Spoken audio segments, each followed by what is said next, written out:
৪৪ বছর বয়সেই থেমে গেল ফাগুন খ্যাত শ্রোতাপ্রিয় ভারতীয় সঙ্গীত শিল্পী গায়ত্রী হাজারিকার পথ চলা। ১৬ মে বিকালে হাসপাতালে চিকিৎসাধীন অবস্থায় মারা যান তিনি। তার বয়স হয়েছিল ৪৪ বছর। জানা গেছে গায়ত্রী কোলন ক্যান্সারে আক্রান্ত ছিলেন।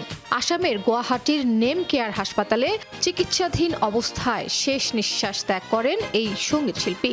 তার গাওয়া ঝরা পাতে পাতে ফাগুন নামে গানটি মুক্তির পর ভীষণ দর্শকপ্রিয়তা লাভ করে।